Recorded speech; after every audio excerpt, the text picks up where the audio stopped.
என்னுடைய முதல் நாவல் Rajakesari, well known work of fiction சொல்லலாம். அந்த கதையினுடைய முடிவில் தான் எனக்குள்ள ஒரு எழுத்தாளன் இருக்கான் அப்படிங்கிறதும், தொடர்ச்சியா என்னால் ஒரு கதை சொல்ல முடியும், நல்ல கேரக்டர்ஸை ஃபார்மேட் பண்ண முடியும், இப்படி ஒரு பெரிய தன்னம்பிக்கை கொடுத்தது ராஜகேசரி தான். இப்படி ஹிஸ்டரி மேல உங்களுக்கு ஆர்வம் வர்றதுக்கான காரணம் என்ன? சோழர் காலகட்டத்தை எடுத்துப்போமே, 350 ஆண்டுகள் தொடர்ந்து ஆட்சியில் இருந்திருக்காங்க. போர் முனையில தன்னுடைய வீரத்தை நிலைநாட்டியிருக்காங்க. பொறியியல் தன்னுடைய உச்சத்தை தொட்டிருக்கு. தஞ்சை பெரிய கோயில், கங்கை கொண்ட சோழபுரம், திவ்ய பிரபந்தம், தேவாரம் அந்த காலகட்டத்தில் தான் தொகுக்கப்படுது. கம்பராமாயணம் அந்த பீரியட்ல தான் உருவாகுது. ஏராளமான செப்பு திருமேனிகள் இருக்கு. உச்சபட்சத்தை எட்டக்கூடிய காலகட்டங்கள் வரலாற்றுல ஒரு சில இடங்கள்லாம் நிகழும். தமிழ்நாட்டை பொறுத்த வரைக்கும் சோழர் காலகட்டத்தை அந்த காலமா சொல்லலாம்.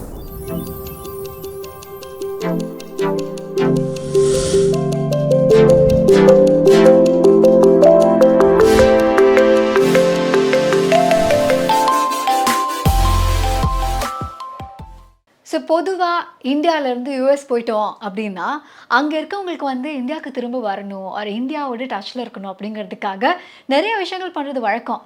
ஆனால் இந்தியாவுக்கு வர்றது மட்டும் இல்லை, இந்தியாவுக்கு வந்து டைம் ட்ராவல் பண்ணி ஒரு 1000 காலத்துக்கு முன்னாடி சோழர்கள் வாழ்ந்ததில் அவ்வளோ ஆர்வம் கொண்டிருக்கிற கோகுல் சேஷாத்ரி அவர்கள் தான் இன்றைக்கி நம்ம கூட இருக்காங்க. வணக்கம் சார். வணக்கம் சார். உங்களுக்கு எப்படி சார் இந்த ஆர்வம், இப்படி ஹிஸ்டரி மேல உங்களுக்கு ஆர்வம் வர்றதுக்கான காரணம் என்ன? யார் உங்க இன்ஸ்பிரேஷன்? குறிப்பா இன்னார் தான் இன்ஸ்பிரேஷன் அப்படின்னு ஒரு நபரையோ அல்லது ஒரு புள்ளியோ என்னால் சொல்ல முடியல. பட்டு ஒரு இயல்பான ஆர்வம் சின்ன வயசுலேயே இருந்தது. ஆனால் வரலாற்று நாவல்களை பொறுத்த வரைக்கும் கண்டிப்பாக அமரர் கல்கி கிருஷ்ணமூர்த்தி அவர்கள் தான் பெரிய இன்ஸ்பிரேஷன். ஆனால் என்னுடைய வரலாற்று ஆர்வம்ங்கிறது வரலாற்று புதினங்கள் மற்றும் வரலாறு, அதில் ஆய்வு அப்படின்னு பார்க்கும்போது ஏதோ ஒரு இடத்துல ஒரு ஒரு அடிப்படை ஆர்வம் இருந்திருக்குன்னு தான் நான் நினைக்கிறேன். வரலாற்று நாவல்களை பொறுத்த வரைக்கும் கல்கி என்னால் துல்லியமாக அடையாளம் காட்ட முடியுது. பட் ஒரு பொதுவாக வரலாறுன்னு சொல்லும்போது என்னால் எந்த புள்ளியும் அடையாளம் காட்ட முடியல. கோயில்கள் அப்படின்னு சொல்லலாம், கோயில்கள் சார்ந்த கலைகள் எனக்கு சின்ன வயசுலேயே ஒரு ஆர்வம் இருந்தது. பட் அது இப்படியெல்லாம் டெவலப் ஆகும்னு நான் எதிர்பார்க்கல. அது ஒரு ஒரு தற்செயலாக நிகழ்ந்த விஷயம் தான். ஓகே. உங்களுக்கு முதல் முறையாக உங்களுடைய முதல் புத்தகம் எழுதும்போது அது அந்த பயணம் எங்கேருந்து ஆரம்பிச்சது? ஏன்னா ஆர்வம் ஒரு பக்கம் இருக்க, கோயிலுக்கு போனால் அதை பற்றி தெரிஞ்சுக்கணுங்கிறது ஒரு பக்கம் இருக்க, இன்னொரு பக்கம் இதற்கான வேலைன்னா நீங்கள் என்ன என்ன பண்ணீங்க? ஸோ எப்படி நீங்கள் வந்து இந்த ஹிஸ்ட்ரியை ஃபுல்லாக எடுக்கிறதுக்கு என்ன பண்ணீங்க? அதாவது எழுத்தாளன் ஆகணுன்னோ அல்லது வரலாற்று துறையில் தீவிரமாக போகணுன்னு நான் நினைக்கவே இல்லை. என்னுடைய ஆர்வம் முழுக்க சாஃப்ட்வேரில் தான் இப்போ இருந்தது. படிப்பு தொடர்ந்து இருந்துக்கிட்டே இருந்தது. நிறையா படிப்பேன், நிறையா நாவல்களும் படிப்பேன், புதினம் அல்லாத படைப்புகளும் நிறைய படிப்பேன். சின்ன வயசுலேருந்து தமிழ், ஆங்கிலம் எல்லா விதமான படைப்புகளும் படிப்பேன். ரொம்ப காலத்துக்கு பிறகு ஒரு தடவை பொன்னியின் செல்வன் மறுபடியும் படித்து பார்த்தேன். அது ஒரு பெரிய ஒரு மன எழுச்சியை கொடுத்தது. அதற்கு இணையான ஏதாவது ஒரு படைப்பு கிடைக்குமான்னு சொல்லி தேடிக்கிட்டே இருந்தேன். அப்போதான் ஏதோ ஒரு கட்டத்தில் சரி நாமளும் கொஞ்சம் எழுதி பார்க்கலாமே, ரொம்ப விளையாட்ட ஆரம்பிச்சது தான் அது. முதல்ல சிறுகதைகள் தான் எழுத ஆரம்பித்தேன். அதில் ஒரு ஒரு கதைன்னா அதுக்கு ஒரு துவக்கம், நடுப்பகுதி, முடிவு இப்படிலாம் இருக்கணும் இல்லையா?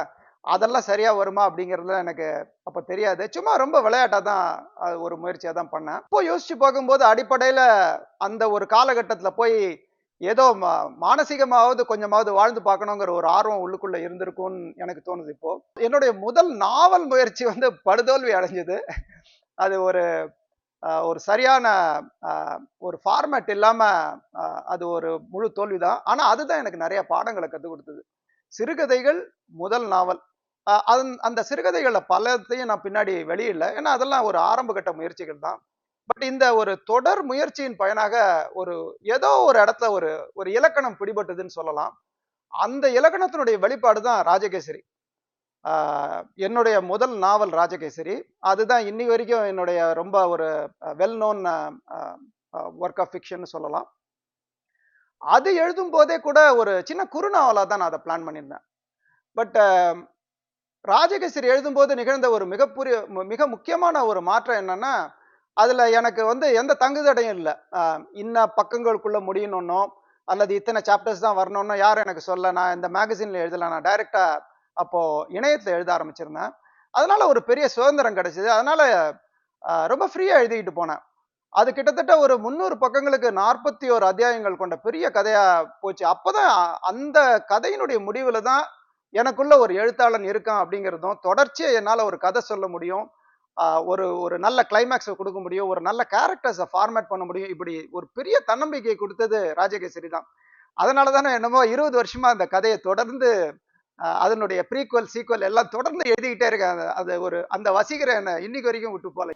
ராஜகேசரி வந்து உங்களுக்கு அத எழுதி முடிக்கும்போதே அது உங்களுக்கு ஒரு பயங்கரமான அனுபவமா தான் இருந்திருக்கும். அத பப்ளிஷ் பண்ணதுக்கப்புறம் உங்களுக்கு கிடைச்ச ஒரு பயங்கரமான பாராட்டு, இல்லன்னா ஒரு ஒரு ரிசப்ஷன் அப்டின்னா, நீங்க எந்த மொமெண்ட்ட சொல்லுவீங்க? ஏன்னா, அதுதான் உங்கள 20 வருஷமா இன்னும் எழுத வச்சுக்கிட்டு இருக்கு. அப்படிங்கும்போது, யாருடைய பாராட்டு, இல்லன்னா எந்த நிகழ்வு அத வந்து உங்களுக்கு இன்னும் அதிகமா ஊக்கம் குடுத்துச்சுன்னு சொல்லலாம்? பொதுவாவே புதுசா எழுத ஆரம்பிக்கிறவங்களுக்கு, தாங்க எப்படி நல்லா எழுதிட்டு இருக்கோமா, சரியா இருக்கா அப்படிங்கிறது தெரியாது. நம்பள ஒரு மதிப்பீடு செஞ்சாகணும். நமக்கே தெரியும் இல்லையா? இது எந்த அளவுக்கு வந்திருக்கு. சோ ஒரு சுய மதிப்பீடுங்கிறது ரொம்ப முக்கியம் ஃபர்ஸ்ட்டு. 2வது தான் அ பிறருடைய மதிப்பீடு, வாசகர்களுடைய மதிப்பீடு. இது இணையத்துல வந்ததுனால, தொடர்ந்து ஒவ்வொரு சாப்டருக்குமே வந்து எனக்கு வந்து ஃபீட்பேக்ஸ் வந்துகிட்டே இருந்தது. அதுல மிக முக்கியமா சொல்லணும்னா, அந்த காலகட்டத்துல அ பொன்னியின் செல்வன் வரலாற்று குழுமம்னு ஒரு குரூப் இருந்தது. யாஹூ குரூப் அது. அந்த குழு நண்பர்கள் வந்து பெரிய அளவுல ஒரு உற்சாகத்த குடுத்தாங்க. என்னுடைய வரலாற்று பயணத்துக்கும் சரி, என்னுடைய எழுத்தாளனா நான் இத்தனை தூரம் பயணப்பட்டதுக்கும் சரி, அதற்கு பின்னாடி இருந்தது ஒரு பக்கம் அமரர் கல்கின்னா, இன்னொரு பக்கம் இந்த பொன்னியின் செல்வன் குழு நண்பர்கள கண்டிப்பா சொல்லியே ஆகணும்.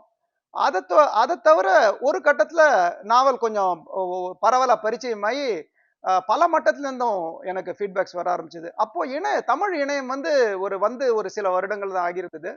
அதனால இதற்கு ஒரு நல்ல வரவேற்பு இருந்தது. அநேகமா தமிழ்ல நேரடியாக இணையத்துல வெளியான முதல் வரலாற்று தொடர் ராஜகேசரி தான் நெனைக்கிறேன். சரி, இப்போ வந்து நீங்க இப்ப இருக்கிற காலகட்டத்தில நம்ம ஃப்ளைட் ஏறி அவ்வளோ தூரம் போயிடுறோம்.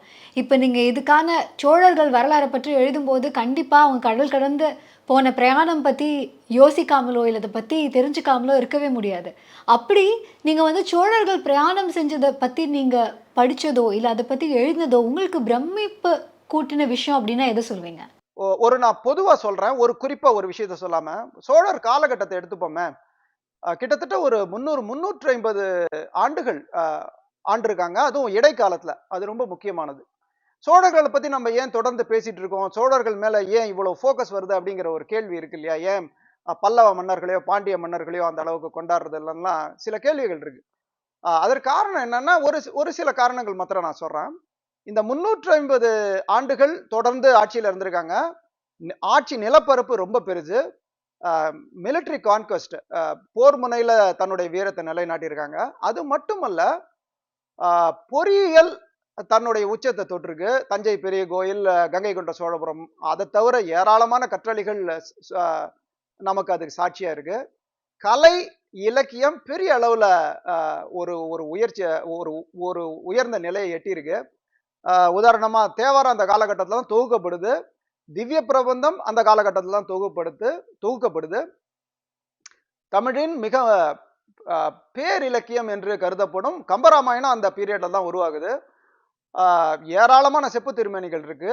இப்படி ஒரு குறிப்பிட்ட விஷயம் பிரமிப்பத குடுத்ததுன்னு சொல்றத விட, ஆ அந்த காலகட்டத்த பல்வேறு கோணங்கள் அணுகி பார்த்தாலும் ஒரு பெரிய பிரமிப்பு வருது. அ அன்பயஸ்டா பார்த்தா கூட அந்த பிரமிப்ப குடுக்குறாங்க. அதற்கு காரணம் ஒரு ஹை வாட்டர் மார்க் அப்படின்னு சொல்லுவாங்க. ஒரு ஒரு சமுதாயம் தன்னுடைய ஒரு உச்சபட்சத்த எட்டக்கூடிய காலகட்டங்கள் வரலாற்றுல ஒரு சில இடங்கள்ல தான் நிகழும். தமிழ்நாட்ட பொறுத்தவரைக்கும் சோழர் காலகட்டத்த அந்த காலமா சொல்லலாம். சரி, இப்போ வந்து நீங்க சொன்ன மாதிரி வரலாறு வந்து நம்ம படிக்க படிக்க அதெல்லாம் நமக்கு தெரிஞ்சுக்க வேண்டிய விஷயங்களும் ரொம்ப ஜாஸ்தியா இருக்கும். இப்ப இருக்க காலகட்டத்தில, நம்ம அந்த காலகட்டத்திலருந்து எடுத்துக்க வேண்டிய விஷயம் அப்டின்னா, ஒரு விஷயம் சொல்லணும் அப்டின்னா நீங்க எத சொல்வீங்க? வரலாற பத்திய நமது புரிதல் ஃபர்ஸ்ட்டு கொஞ்சம் பேசுவோம். அதுக்கப்புறம் நான் இந்த கேள்விக்கு வரேன். வரலாறு அப்படின்னு சொல்லும்போதே நம்ம அத வந்து பாஸ்ட் அப்படின்னு சொல்லி தள்ளி வச்சுடுறோம். ஆம்.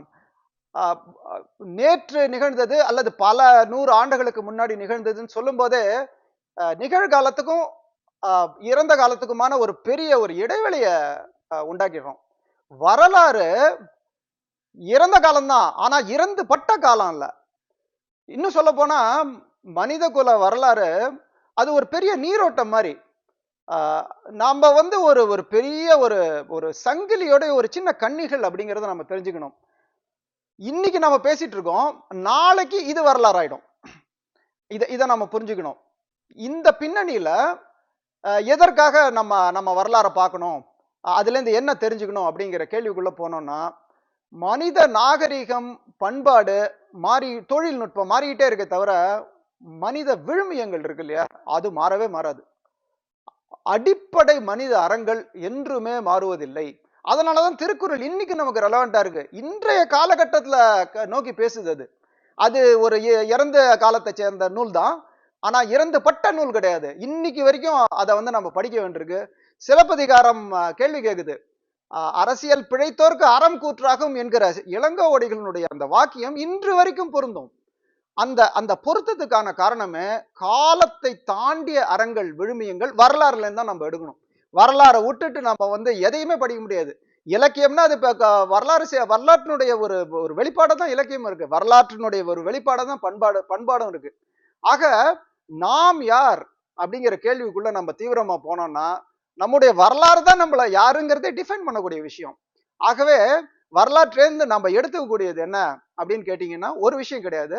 நம்மளுடைய அடையாளம், நாம் யார் அப்படிங்கிற அடையாளம், நம்முடைய விழுமியங்கள், நம்முடைய சமுதாயம் என்ன, உலகத்துக்கு நடுவுல நம்ம எந்த வகையில சிறந்தவர்கள், எந்த வகையில சிறப்பு அல்லாதவர்கள், இது எல்லாத்தையுமே வரலாறுல இருந்து எடுத்தாகணும். ஆகவே தான் வரலாறு இம்பார்ட்டண்டா இருக்கு. ஓகே.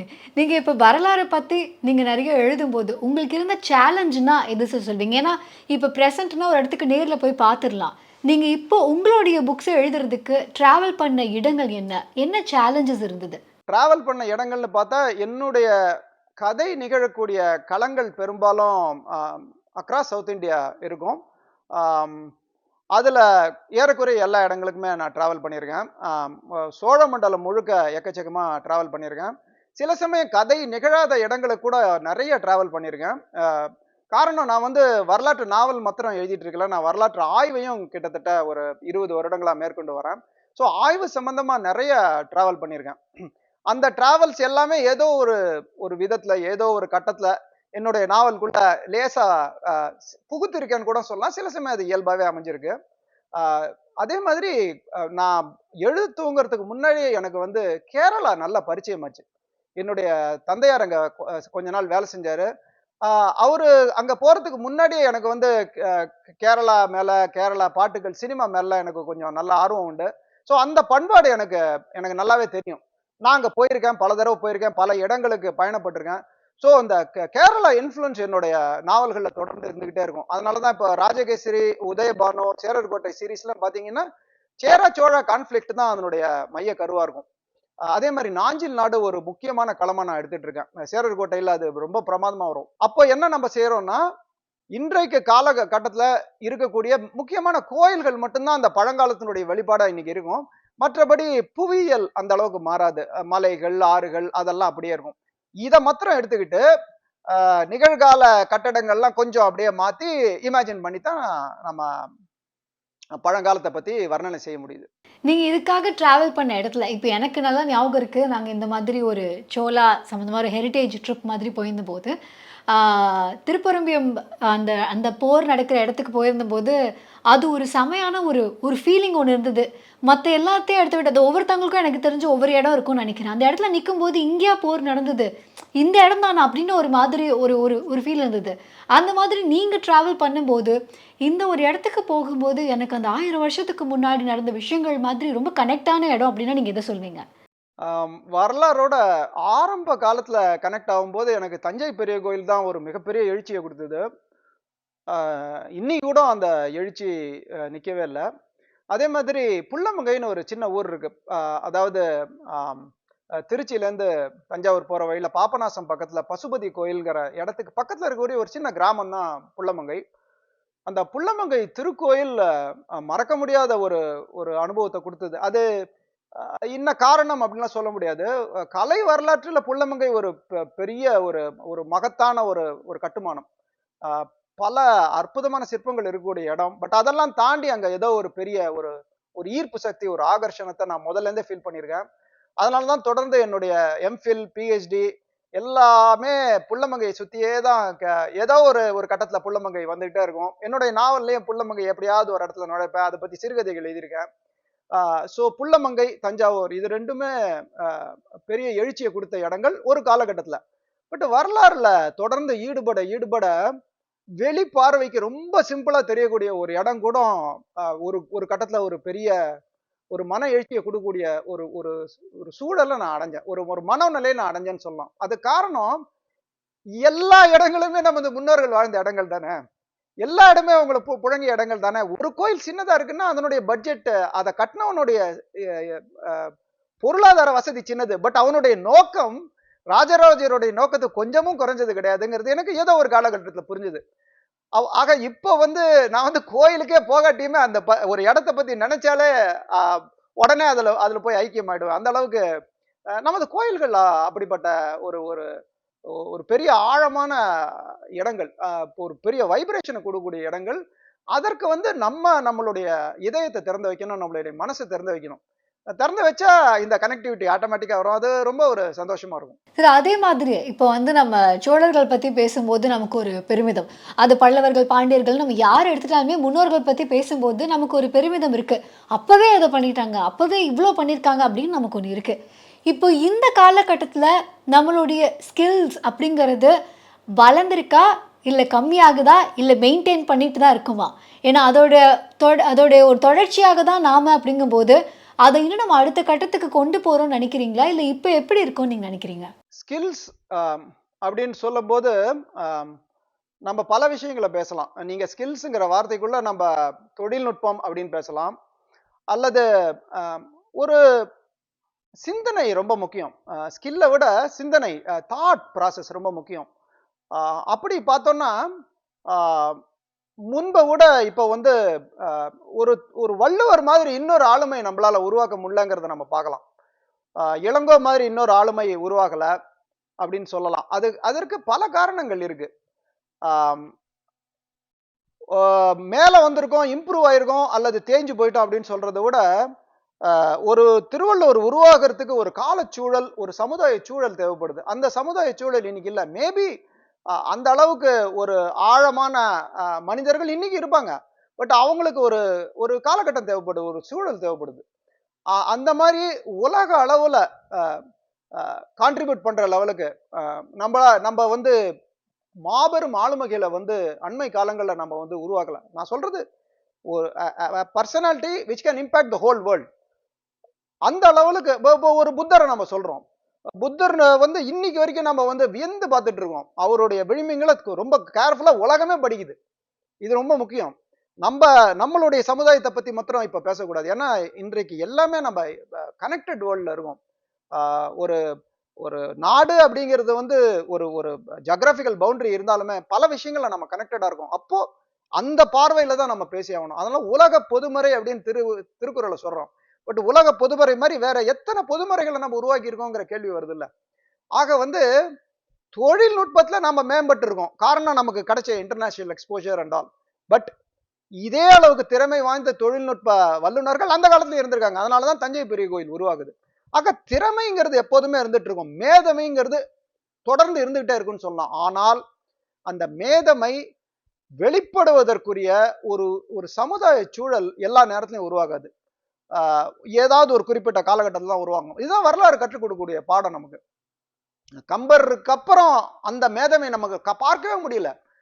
50 காப்பியங்களுக்கு அப்புறம் இன்னொரு காப்பியம் உருவாகவே இல்லை. பின்னாடி உருவான காவியங்கள், சிற்றிலக்கியங்கள்லாம் படிச்சீங்கன்னா கம்பாரிசனே பண்ண முடியல. ஆக இது ஒரு வீழ்ச்சி அல்லது வளர்ச்சின்னு சொல்றதை விட மேதமை தொடர்ந்து இருந்துகிட்டே இருக்கு, ஸ்கில் செட் தொடர்ந்து இருந்துகிட்டே இருக்கு. ஆனா அந்த மேதமையை கொண்டவர்களை சமுதாயம் சரியா அடையாளம் கண்டு அவங்களுக்கான உரிய சூழலை உருவாக்குறதுல எல்லா சமுதாயங்களும் அதை செய்யறதில்ல. குறிப்பா தற்காலத்துல இப்போ பல சிரமங்கள் இருக்கு அதை செய்யறதுல அப்படின்னு சொல்லலாம். சரி, இப்போ புக்கு படிக்க முடியாம இருக்கிறதுக்கு ஒரு முக்கியமான காரணமே டிஸ்ட்ராக்ஷன். அப்படின்னு சொல்லக்கூடிய ஒரு காலகட்டத்தில் தான் இன்னுமே நம்ம வந்து ஹிஸ்ட்ரி இந்த மாதிரி விஷயங்கள்லாம் நம்ம சோஷியல் மீடியாலேயோ இல்லை யூடியூப்லேயோ இல்லை புத்தகங்களை வந்து ஆடியோ வடிவில் கேட்டோ வந்து நம்ம தெரிஞ்சுக்கிறோம். ஸோ ஒரு விதத்தில் வந்து நமக்கு டெக்னாலஜியும் நம்மளோட ஹிஸ்ட்ரியை இன்னும் கொஞ்சம் அதிகமாக கொண்டு போய் சேர்க்கறதுக்கு ஹெல்ப்ஃபுல்லாக இருந்திருக்கு. அந்த வகையில் உங்களுடைய புத்தகமும் வந்து ஆடியோ புக்ஸை வந்து நீங்கள் ரிலீஸ் பண்ணியிருக்கீங்க. ஸோ அதுக்கான ரிசப்ஷன் அது எப்படி இருக்குது? பொதுவாகவே புத்தகங்களை பற்றி ஒரு சில வார்த்தைகள் சொல்லலாம்னு நினைக்கிறேன். குறிப்பாக இப்போ புக்கு படிக்கிறது யாருக்குமே பெரும்பாலும் டைம் இல்லை. அதற்கான ஆனால் எல்லா சமுதாயங்களும் அப்படி இருக்குன்னு சொல்ல முடியாது. உதாரணமாக பல வெளிநாடுகளில் புத்தகம் படிக்கக்கூடிய பழக்கம் இன்றைக்கும் இருக்கு. எழுத்தாளர்களை வந்து கவனமாக பார்க்கக்கூடிய ஒரு சமுதாய சூழல் இருக்கு. நம்முடைய அஹ், சமுதாயத்தை பொறுத்த வரைக்கும் இந்த புத்தகங்கள் மீதான ஒரு ஒரு பெரிய கசப்பே ரொம்ப சின்ன வயசுல வளர்ந்துருதோன்னு நான் நினைக்கிறேன். காரணம் எந்நேரமும் படி படி படின்னு பெற்றோர்கள், சுற்றிலும் இருக்கிறவங்க, ஆசிரியர்கள் அவங்க சொல்லி சொல்லி மாணவனுக்கு இயல்புலேயே மாணவ மாணவியருக்கு ஒரு ஒரு பெரிய அந்த புத்தகம் அப்படிங்கிற ஒரு ஒரு மீடியமே அவங்களுக்கு வந்து ஒரு வெறுப்பை கொடுத்துருது. இது ஒரு அண்டர்லைங் ரீசன் நான் இன்டர்பிரேட் பண்றேன். ஏன்னா அந்த அந்த வடிவமே படிப்பு படித்து ஒரு விஷயத்தை தெரிஞ்சுக்கிறதுங்கிறது சிரமமா இருக்கு. இது இது ஒரு பக்கம் இருக்கட்டும். நீங்க சொல்ற மாதிரி டிஸ்ட்ராக்ஷன் இன்றைக்கு கொஞ்சம் ஜாஸ்தியா தான் இருக்கு. அப்போ எதை பத்தி யோசிக்கணும் அப்படின்னா, படிப்பு நமக்கு கொடுக்கக்கூடியது என்ன? உங்க கேள்வி ஆடியோ புக்கு பத்தி தான். அதற்கு கொஞ்சம் பின்னாடி வரேன். பட் அதற்கு முன்னாடி படிப்போ அது ஆடியோ புக்கா இருக்கட்டும் அல்லது பிசிக்கல் புக்கா இருக்கட்டும், அது நமக்கு கொடுக்கக்கூடியது என்ன அப்படிங்கிறத பத்தின தெளிவு சமுதாயத்துக்கு இருக்கணும். சமுதாயத்திற்கு அந்த தெளிவு வரணும்னா இப்ப இந்த மாதிரி நிறைய யூடியூப்ல அதை பத்தி பேசணும். ஒரு ஒரு ஒரு முக்கியமான புத்தகம் வெளியே வந்திருக்கு அல்லது ஒரு முக்கியமான படைப்பு வெளியே வந்திருக்குன்னா அது அது குறித்த ஒரு ஒரு அவேர்னஸ் சொல்றோம்ல, ஒரு ஜெனரல் அவேர்னஸ் வேணும். 10 பேர்ல ஒரு 2 பேருக்கு அது காதுல போய் விழுந்தா கூட அதற்கு ஒரு பலன் இருக்குன்னு தான் நினைக்கிறேன். தமிழ் சூழல்ல அது இல்லைங்கிறதுனால தான் குறிப்பா பேசுறேன். நான் மாத்திரம் இல்ல, எல்லா எழுத்தாளர்களும் தொடர்ந்து அதை பத்தி பேசிட்டு இருக்காங்க. இது ஒரு பக்கம் இருக்கட்டும். ஆடியோ புக் எனக்கு ஒரு பெரிய வரப்பிரசாதம் தான் சொல்லணும். அதற்கு நான் வந்து ஸ்டோரிடெல் நிறுவனத்திற்கும் என்னுடைய நாவல்களுக்கு தொடர்ந்து தன்னுடைய குரல் மூலம் பெரிய உயிர்ப்பு கொடுத்துட்டு வர திருமதி தீபிகா அருண் அவர்களுக்கும் பெரிய நன்றி கடன் பட்டிருக்கேன். அவங்க தான் என்ன முதல்ல வலுக்கட்டாயமா ஆடியோ புக் உலகத்துக்கே இழுத்துட்டு வந்தாங்க. எனக்கு அதை பத்தி பெரிய ஒரு அவேர்னஸே இல்லாம இருந்தது. அவங்க தான் முதல்ல ராஜகேசரி துவங்கி ஸ்டோரிடெல் வழியா எல்லா புக்கையுமே பெரும்பாலான என்னோட புத்தகங்களை அவங்க தான் பண்ணாங்க. ஆடியோ புக் வந்த அப்புறம் தான் எனக்கு வந்து யங்கர் ரீடர்ஸை நான் வந்து ரீச் பண்ணேன். அவங்களுக்கு வந்து படிக்கிறதுக்கான சூழல்ல நான் சொன்ன மாதிரி அவங்களுக்கு வந்து அதற்கு நிறைய அவங்களுக்கு ப்ராப்ளம்ஸ் இருக்கு. டிராவல் பண்ணும்போதெல்லாம் படிக்கிறது கஷ்டம், முடியாது. டிரைவ் பண்ணிட்டு போவாங்க அல்லது பைக்ல போவாங்க. பட் ஆடியோ புக்குங்கும் போது இந்த ஆடியோ புக்கினுடைய வளர்ச்சிக்கு பின்னாடி ஸ்மார்ட் போன் வளர்ச்சியும் இருக்கு, அதை நம்ம மறந்துடக்கூடாது. ஆக இந்த தொழில்நுட்பங்கள்லாம் கூடி வரும்போது அவங்க வந்து கேட்கறதுக்கு தயாரா இருக்காங்க. நிறைய பேர் ஏராளமான பின்னூட்டங்கள் எனக்கு வந்திருக்கு. ஸ்டோரி டெல்ல அதுக்கு வந்து ஃபீட்பேக் நமக்கு ஒரு வாய்ப்பும் இருக்கு. நிறைய ரேட்டிங்ஸ் வந்து நல்ல ஒரு பெரிய உற்சாகத்தை கொடுக்கக்கூடிய ஒரு விஷயமா தான் ஆடியோ புக்கை நான் பார்க்குறேன். பல இளம் வாசகரை ரீச் பண்றதுக்கு அது எனக்கு ஒரு பெரிய மீடியமா இருந்திருக்கு. ரொம்ப நன்றி சார். இன்னைக்கு உங்களுடைய நேரத்தை ஒதுக்கி எங்களுக்கு இவ்வளோ விஷயங்கள் சொன்னதுக்கு, அண்ட் உங்களுடைய அந்த ஒரு உலகத்துக்கு எங்களையும் கூட்டிகிட்டு போனதுக்கும் ரொம்ப நன்றி. அண்ட் ரொம்ப இன்ஸ்பைரிங்காகவும் இருந்தது உங்ககிட்ட பேசினது. இன்னும் நீங்கள் நிறைய எழுதணும், நாங்கள் நிறைய படிக்கணும். நீங்கள் அடுத்த முறை எங்கள் கண்ணு முன்னாடி சோழர் நாட்டுக்கு வரும்போது சொல்லுங்கள். ஏன்னா நீங்கள் ஃப்ரீக்வெண்ட்டாக ட்ராவல் பண்ணிட்டு தான் இருக்கீங்க உங்கள் அகம் மூலமாக. ஆனால் நீங்கள் வந்து நிஜமாக இங்கே வரும்போது தயவு செஞ்சு சொல்லுங்கள். It will be a great opportunity to meet you. And உங்களுடைய புக்ஸை வந்து டெஃபினெட்லி கேட்டவங்க, பார்க்குறவங்க இன்னும் நிறைய பேர் படிக்கணும் அப்படின்னு நான் விஷ் பண்ணிக்கிறேன். Thank you so much sir. ரொம்ப ரொம்ப தேங்க்ஸ் மேடம். ரொம்ப நல்ல கொஷின்ஸ் எல்லாம் கேட்டீங்க. Thank you sir. ரொம்ப என்ஜாய் பண்ணேன். Thank you sir.